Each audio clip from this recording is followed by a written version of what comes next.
Mr. President of this 77th session of the UN General Assembly, Your Excellency Saba Korosi, Secretary General of the United Nations, Your Excellency Antonio Guterres, Excellencies, distinguished delegates, I am grateful for the immense privilege to join Your Excellencies in this distinguished assembly, a privilege made possible by peaceful, democratic transition following free and fair elections in Kenya on the 9th of August 2022.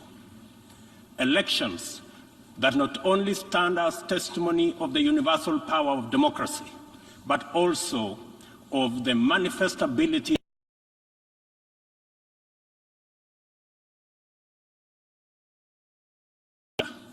robust institutions, effective constitutions, and the impartial administration of the rule of law guarantees the achievement of shared aspirations. This 77th session of the UN General Assembly comes at a unique moment when the entire world is struggling with multiple grave challenges that include regional conflicts, the COVID-19 pandemic, the triple planetary crisis, food insecurity, and the rising cost of living. I take this opportunity to congratulate you, Mr. President, on your election to preside over this session and to express my confidence that your wealth of experience,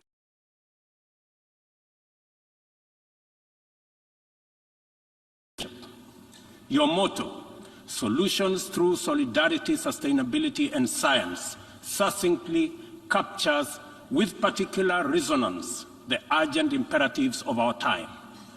I assure you of Kenya's firm support and cooperation during your tenure. I further take this opportunity to commend your predecessor, His Excellency Abdullah Shahid, for his bold steps in steering the United Nations community and for ensuring its business continuity under the unprecedented circumstances occasioned by multiple global threats such as the COVID-19 pandemic. Excellencies, human well-being is under grave threat. The health of the planet requires urgent attention. The immense pressure exerted by conventional threats such as climate change, the global food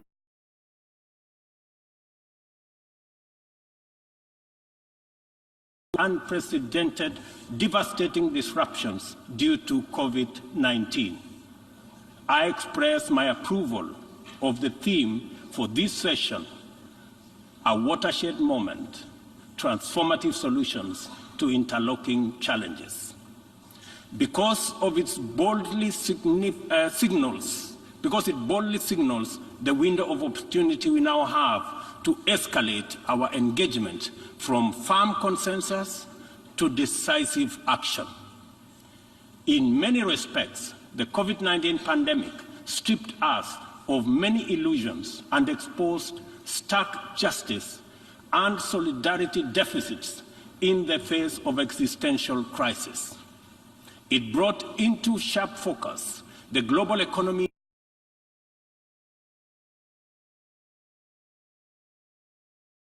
of exclusionist nationalism, a specter that undermines prospects of collective action and significantly impairs the resolve of the international community to guarantee fundamental rights, including safety and dignity of the world's vulnerable majority. It is also for this reason that many nations, especially from the global south, now advocate for the democratization of the global governance and a reimagined multilateralism that is inclusive and works for the good of all. Kenya stands ready to work with other nations to achieve the pan-Africanization of multilateralism and a more just and inclusive system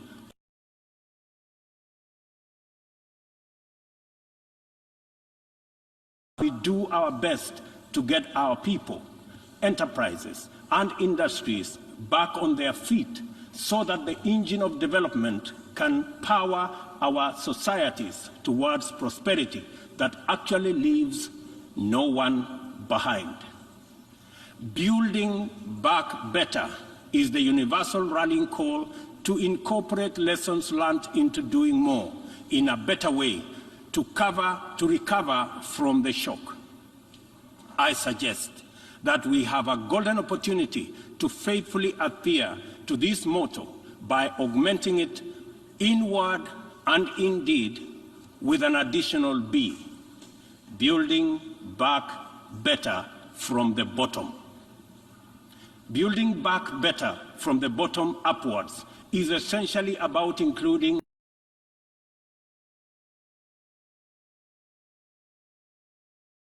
millions relentlessly wage their daily battle for survival in a crowded arena characterized by scarcity of opportunity and generally precarious existence.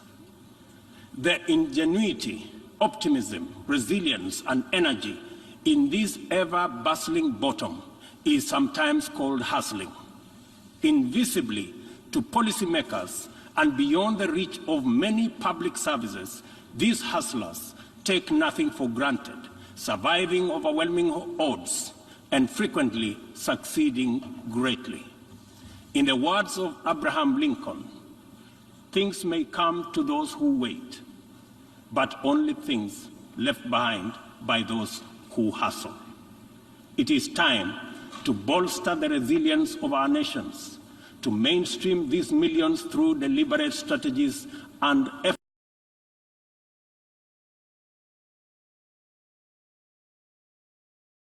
up. The interlocking challenges of conflicts, triple planetary crisis, and the global food crisis have impeded our momentum and obstructed our focus on achieving fundamental transformations towards sustainable development. In the Horn of Africa region, severe drought and disruption of supply chains due to the COVID-19 pandemic, as well as the Russia-Ukraine conflict, have left us food insecure, and consequently, we have been constrained to repurpose our strategies to prioritize drought and famine relief, insulating education and from disruption, and improving social protection and healthcare systems to secure the well-being of our people.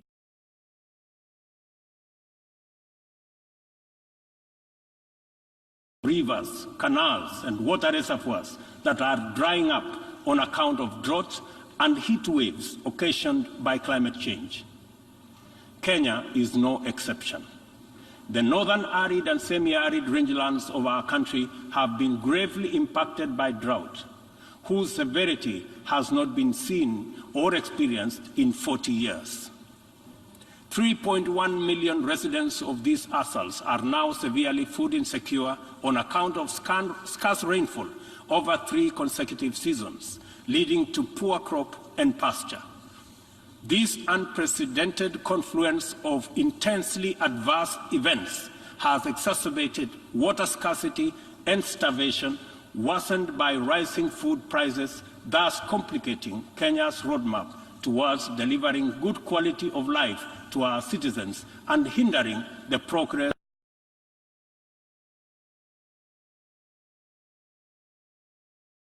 Drought has affected not only the Horn of Africa and the Sahel regions, but continues to devastate many others, including Asia, Europe, and the Americas. If for no other reason, the fact that we all are in this together must strengthen the case for concerted efforts across continents. With this in mind, I call on member states and all relevant stakeholders to demonstrate strong political will and showcase effective cooperation by supporting the most affected countries financially, as well as through sharing land restoration and climate change adaptation technologies. It is through collaboration to expand inclusion that we can attain a new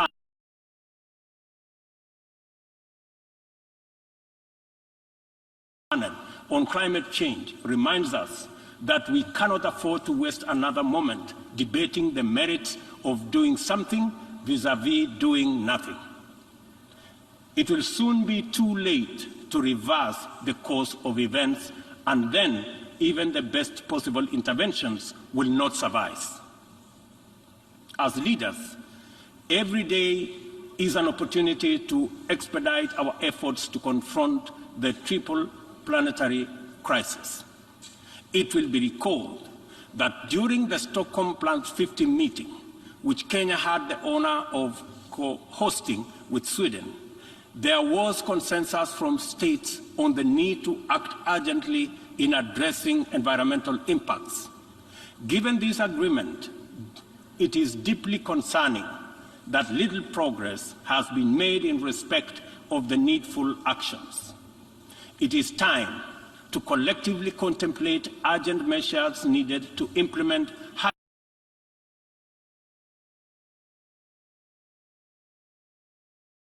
and long-term implementation approaches to be undertaken. I fully agree with the Secretary General's memorable statement that, and I quote, "We have a rendezvous with a climate disaster," end of quote.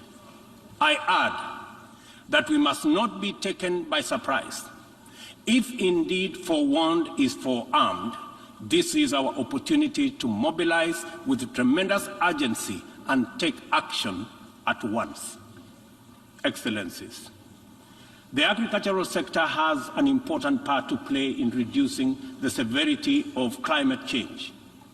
A number of practices have a bearing, positive or negative, on various dimensions of the environment. Investing in modern agricultural technology is therefore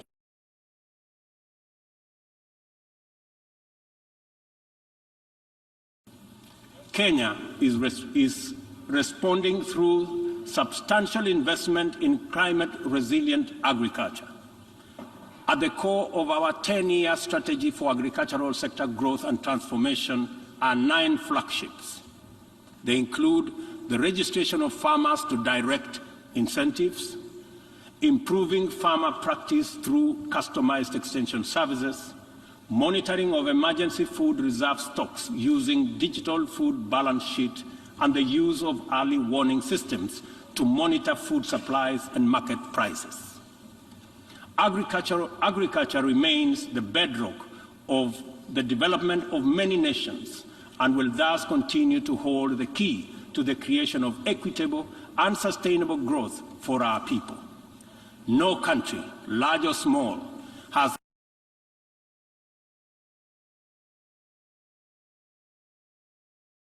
we dedicate ourselves to these targets. We must, in the immediate term, find answers to the severe deficit in the availability, flow, and accessibility of fertilizer to our farmers worldwide.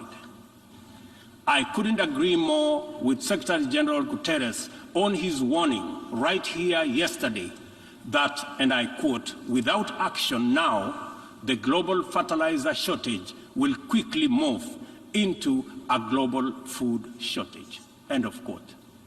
We are encouraged to note that education, health, agriculture, and numerous other public services have become increasingly reliant on digital access. The world needs greater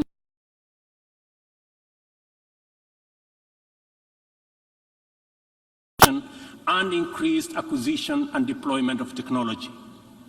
In so doing, we should be driven by the conviction that these measures offer a viable shortcut to poverty reduction and the promotion of inclusive development. I call for stronger global partnerships to enhance ICT infrastructure in developing countries and bridge the yawning digital divide between the global south and the rest of the world. Excellencies, this 77th session of the Assembly follows the commemoration of the 50th anniversary of the United Nations Environmental Programme, UNEP, at 50, as well as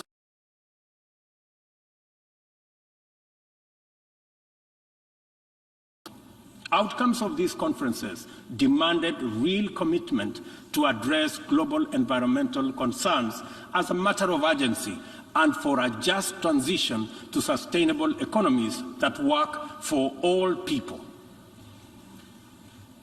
The March 2022 landmark resolution of the 5th United Nations Environmental Assembly in Nairobi to end plastic pollution is a decisive signal to the world that the world is prepared and motivated to act on this menace.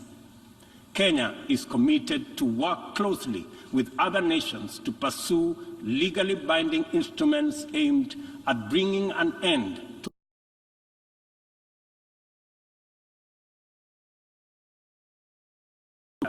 Kenya affirms that these critical United Nations agencies have an indispensable role in the promotion of environmental sustainability globally, as well as developing socially and environmentally sound and sustainable cities. In keeping with its strong commitment to multilateral institutions, Kenya has made available more land for the United Nations office in Nairobi to facilitate the upgrading of its complex. I take this opportunity to call on member states to complement this contribution through enhanced financing to adequate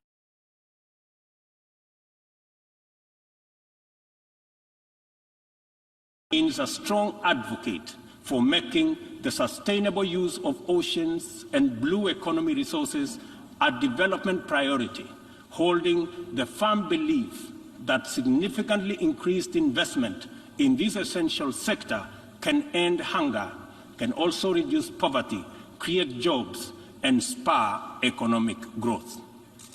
I urge the Secretary General to continue calling attention to the urgent need to develop this vital sector. In particular, I call on developed countries to invest in sustainable fishing, protect marine ecosystems, and share ocean-based climate solutions with developing countries. For our part, I am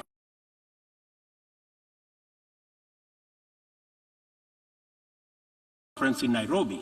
Kenya is reviewing its national blue economy strategy to strengthen community structures in participatory management of freshwater, coastal and marine resources and ecosystems. The strategy is expected to contribute to our economic development through food and nutrition security, coastal and rural development, and income increases along the aquaculture value chain. It also enhances maritime transport and tourism. We invite development partnerships to invest in Africa towards building capacity to sustainably utilize marine resources. We must rally together to make the best use of Africa.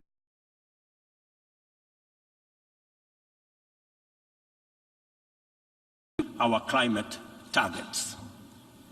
As we look forward to the 27th Conference of Parties to the United Nations Framework Convention on Climate Change, COP27, scheduled for Sharm el-Sheikh in Egypt, it is logical to expect that member states will shift their attention towards the development and implementation of frameworks for climate change mitigation.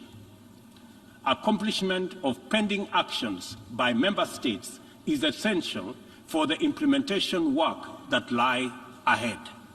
I therefore call upon all of us to urgently deliver on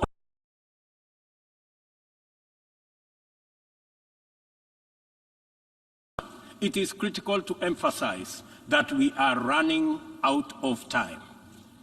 Over the past decade, Kenya has sustained its aggressive pursuit for rapid socioeconomic transformation through three principal roadmaps. First is the Kenyan National Vision 2030.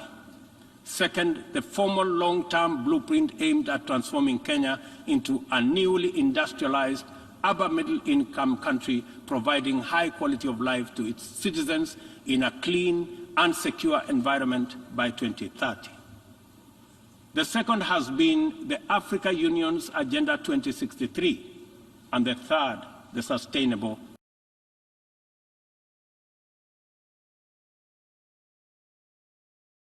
to catalyze the achievement of these interlocking and mutually reinforcing objectives. The disruption and ensuing crisis due to COVID-19 pandemic compelled us to diversify our focus into new interventions, including economic stimulus program, a COVID-19 economic recovery strategy, and a COVID-19 socio-economic re-engineering recovery strategy, all aimed at mitigating the adverse impacts of the pandemic. I confirm that we have done the best of everything we could in the circumstances. Nevertheless, it is not enough. Kenya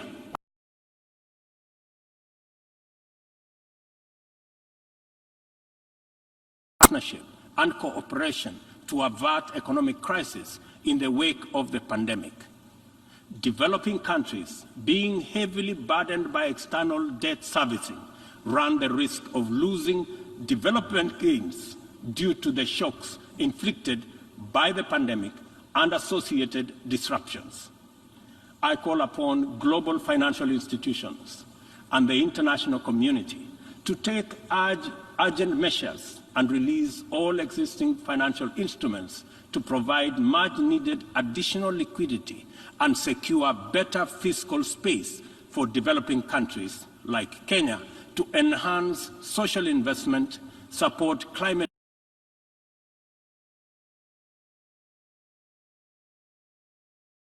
development financing challenges.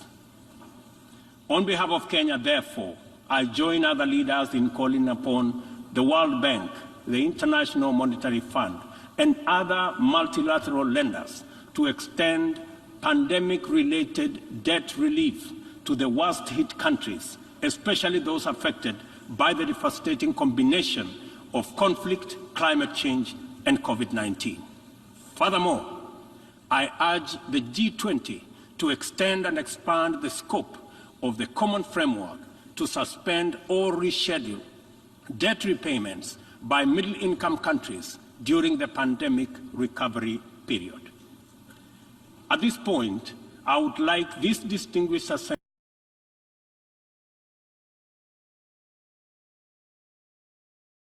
a landscape currently beset with multiple challenges, yet abounding with considerable opportunities. Our home region of East and Horn of Africa is in particular burdened by significant conflicts and challenges with implications for the region's development. We stand on the cusp of first opportunity for galvanizing confidence-building measures to generate and sustain momentum towards sustainable peace. In its role as an anchor state in the region, Kenya has sustained our investment in diplomatic efforts to find lasting peace in multiple situations within and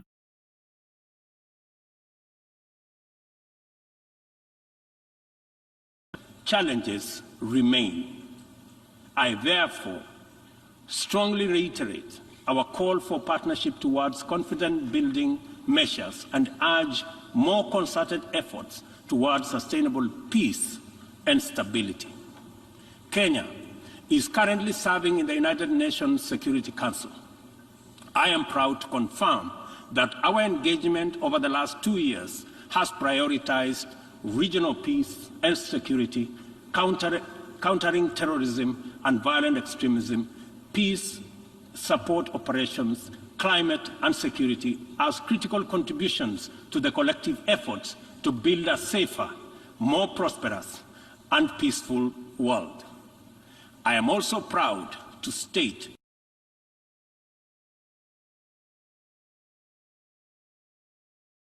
the Security Council as an effective means to achieving international peace and security. Kenya continues to advocate the renewal of the Africa Union security architecture, which draws comparative strength from the highly productive complementarity between the United Nations, the Africa Union, and the regional economic communities. Working closely with the two elected African countries of the A3 in the UN Security Council, we are committed to finding a stronger Africa voice in the Council and achieving a consensus-driven, rules-based multilateral system. It is our manifest intention to see greater Pan-Africanization of the global agenda in order to make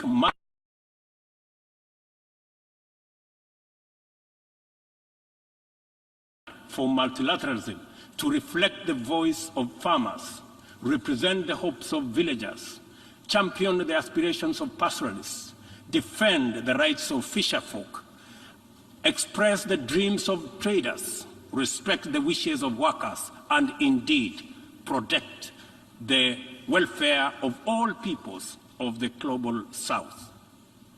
Let me express the strong collective conviction of my country that the relevance, legitimacy, and moral authority of the United Nations will forever remain deficient, undermined by the absence of comprehensive reforms of the United Nations Security Council. We therefore remain firmly committed to reforming the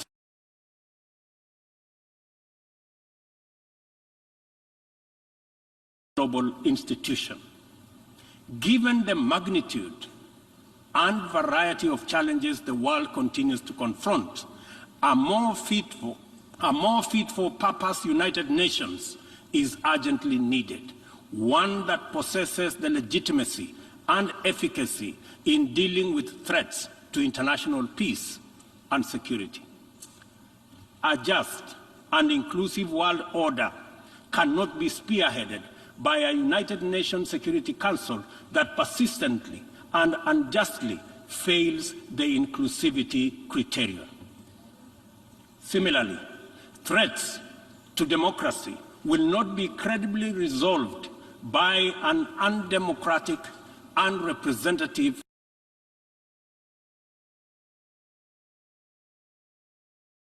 political institution to reflect the values it is entrusted to protect, to defend, to uphold on behalf of humankind. We welcome the call by President Biden this morning for the expansion of the membership of the Security Council as a significant step in the right direction, and we look forward to building consensus for the actualization of the same. The COVID-19 pandemic severely disrupted health systems, seriously challenging the implementation of programs that are vital for the realization of health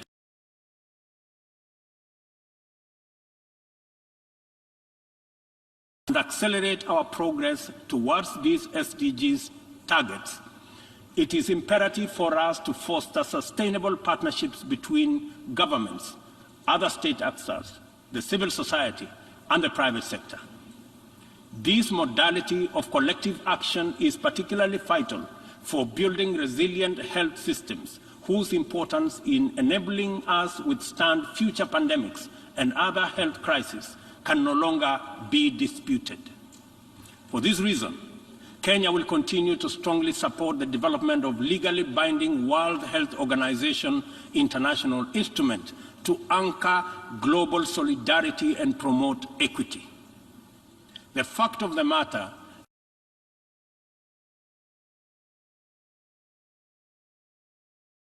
is the severe deficit of these critical values in our present multilateral configuration. Global supply chains remained impervious to demands in the global South generally, and Africa in particular. Unequal access to vaccines underscored this unjust and unequal situation with unforgettable clarity. Whenever human life, security, and welfare is in jeopardy, it is immoral to administer interventions through frameworks that are anchored on fundamental inequality. We are all witnesses to admirable demonstrations of effective solidarity in response to crises in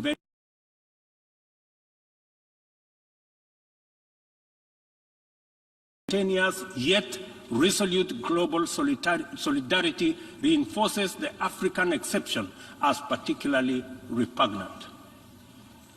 From genocides and civil conflict to famine and pandemics, the African continent is consistently left behind to bear the brunt of weak solidarity and disastrous failure of multilateralism.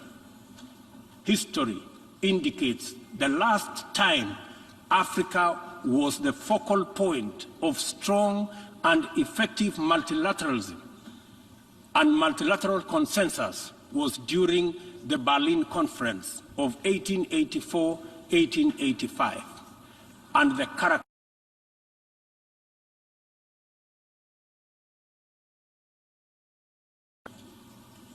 not to put too fine a point to it, the failure of multilateralism during crises which relegate the people of Africa outside the cycle of moral consideration and normalizes humanitarian neglect and other casual injustices are failures of humanity.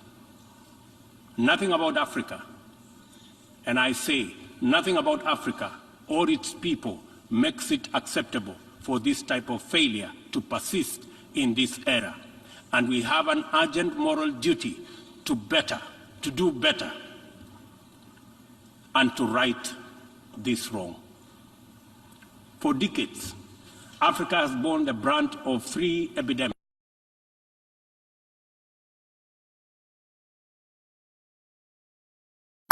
I applaud innovative partnerships like the Global Fund for their progress in addressing the three menaces, and also welcome the ambitious targets set for the 7th replenishment cycle. Kenya is committed to supporting the Global Fund and implementing the agreed targets in order to actualize our pledge at the replenishment conference. Kenya calls upon all countries implementing the Global Fund programs, especially fellow African states, to remain at the forefront in championing for successful replenishment of the fund. This way, the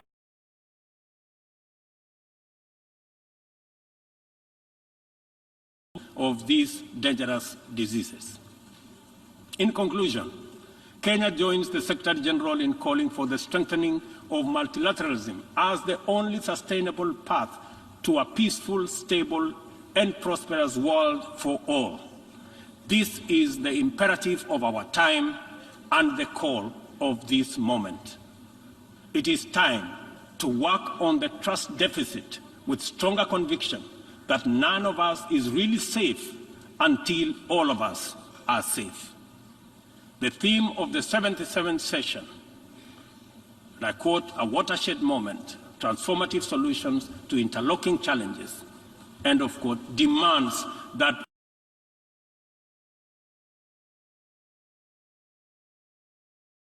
way. They can only be effectively addressed through more imaginative strategies and innovative formula. A population of 8 billion people in a densely networked world increasingly looks up to the multilateral system as the anchor for their individual aspirations directly and indirectly through robust national frameworks. Increasingly, therefore, the United Nations system is expected to be responsive to these needs and for the proceedings in this forum, in a forum like this, to speak to ordinary people in far-flung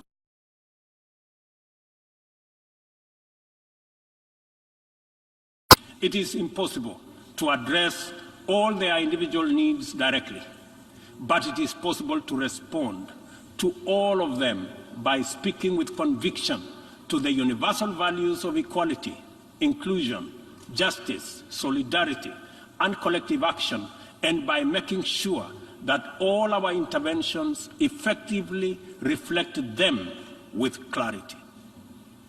The integrity of the international order must be measured by the distance separating our resolutions, consensus, and agreement from decisions, actions, committed interventions, and effective solutions. A watershed moment there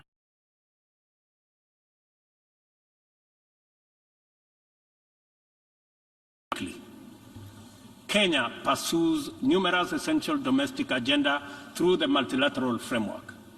We are heavily invested in the strength, effectiveness, and eventual success of all interventions formulated by the United Nations.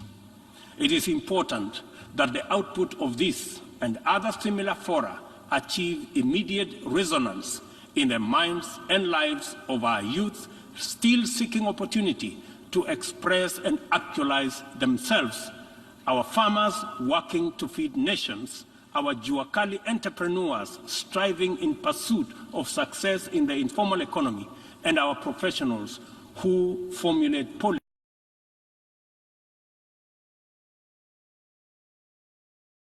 sectors. Africa places immense value in the international community and the tremendous possibilities it can unlock through inclusive, sustainable, and effective action to transform the lives of our people and establish lasting peace, security, and shared prosperity. This watershed moment is our chance to turn the key and open this door of opportunity.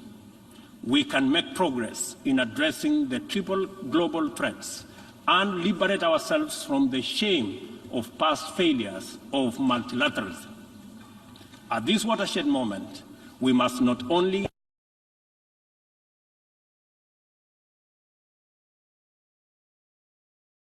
and their children a greener, safer, healthier, and more abundant earth. Let us do it together, inclusively, multilaterally. I thank you.